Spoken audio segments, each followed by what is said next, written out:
They almost didn't hire me. Not because I couldn't do the job, but because I didn't look like the job. You know what I mean?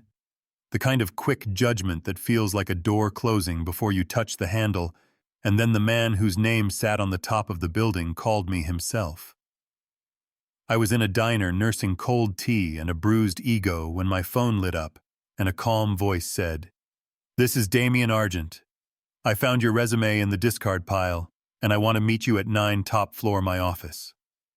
I laughed a little by accident, the kind of laugh you do when life finally blinks first, and I said yes, even though my hands were shaking, because a part of me had been rehearsing rejection, not permission, for a long time. The next morning I rode a glass elevator that felt like a microscope, every reflection showing me back to myself in a skirt that remembered better days, and flats I'd polished with lotion.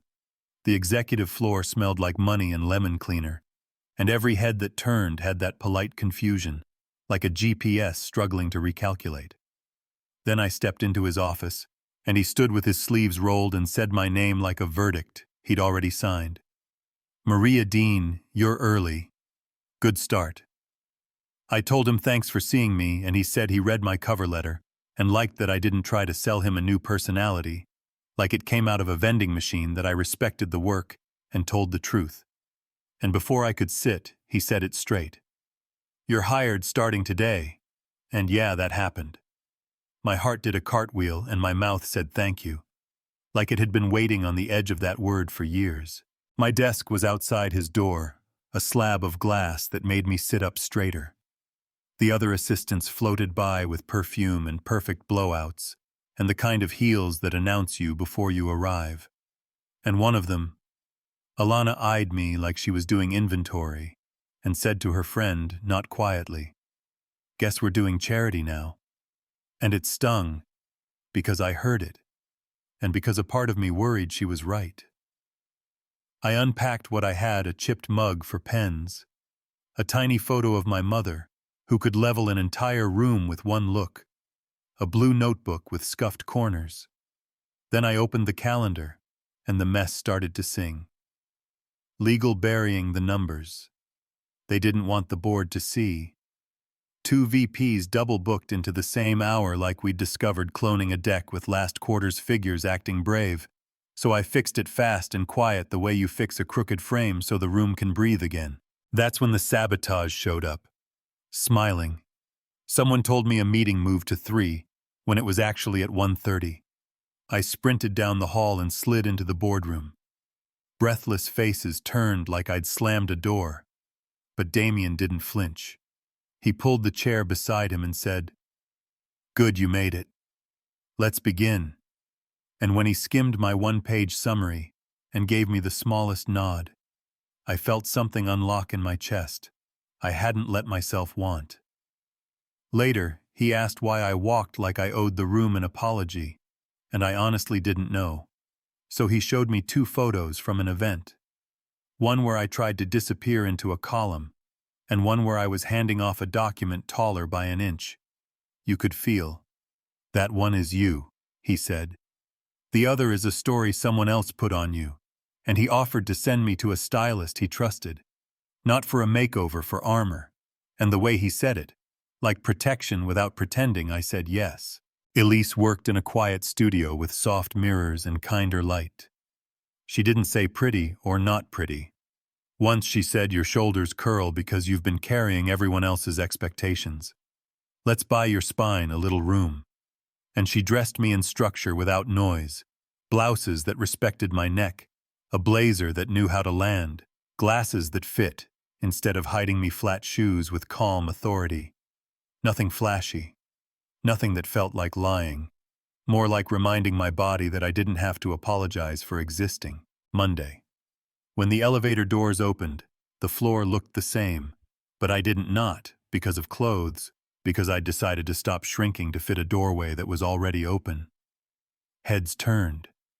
Alana choked on her coffee for half a second, and Damien didn't say, "You look great," like a man tasting credit, he said.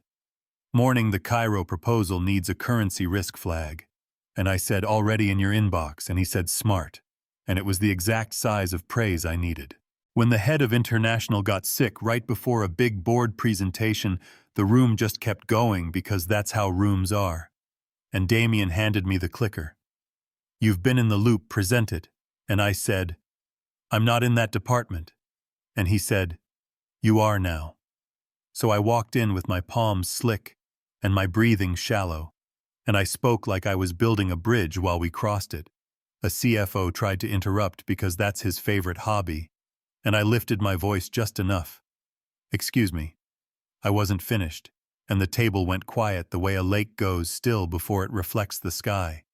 And when I finished, the questions were hard, but fair, and the nods were small, but real.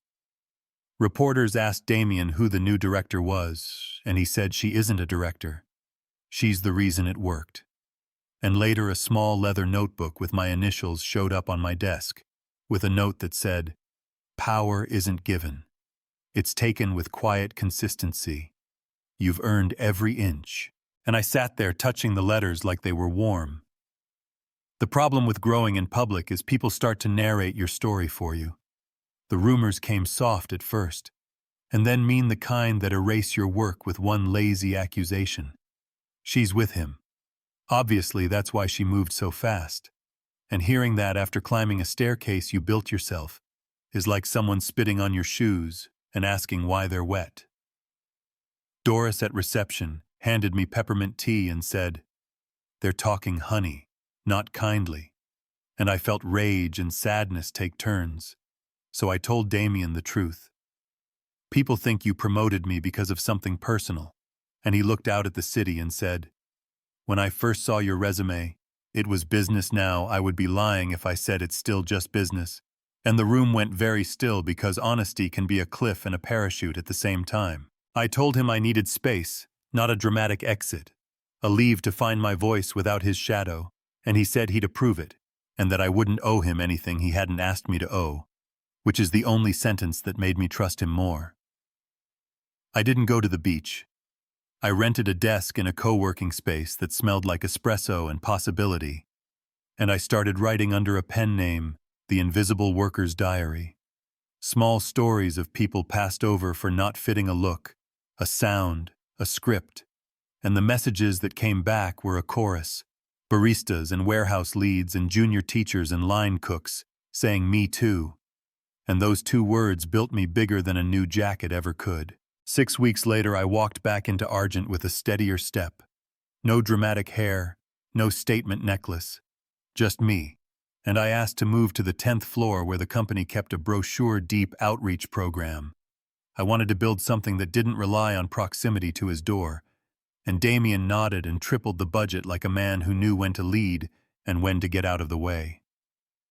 We called the program See Me. We piloted blind resume reviews so your font and face couldn't cheat for or against you. We opened Tuesday, all hands to team leads, so the middle could speak up 3 junior hires who were ready to quit. Found Footing an article ran about the work that didn't mention Damien once, and that was on purpose because I needed a chapter that was mine. Then came the town hall where he announced a speaker series and named me first, and the Global Leadership Summit, where I stood in a black suit and said, "We don't need more perfect faces in leadership. We need real ones who remember being ignored." And people stood. And I didn't cry. I just breathed. And backstage he found me and said, "I didn't blink." And we laughed, because we both knew we had been careful on purpose for months. I told him I didn't leave because of him. I left so I wouldn't confuse borrowed power with my own. And he said, "When you're ready, if you're ever ready, I'll be here." No agenda, just me. Then he turned to go and I said, "Thank you for seeing me when no one else did. And more importantly, for stepping back so I could see myself." And the way his jaw softened told me he understood. People want the neat ending, the fireworks or the scandal. The truth is quieter and stronger. We didn't date in the shadows. We didn't play games with calendars. We built work we were proud of, and then we chose each other with the same clarity. We used to schedule board meetings. We kissed like adults who knew the stakes. And the next morning I still ran his Wednesdays because I like how my brain puzzles his chaos. And the rest of the week I ran See Me like my life depended on nobody's permission. 3 months later, my name landed on a list about women reshaping culture. And it felt surreal and a little funny because the girl with the thrift store blouse was still right here. She just stopped apologizing for being at the table.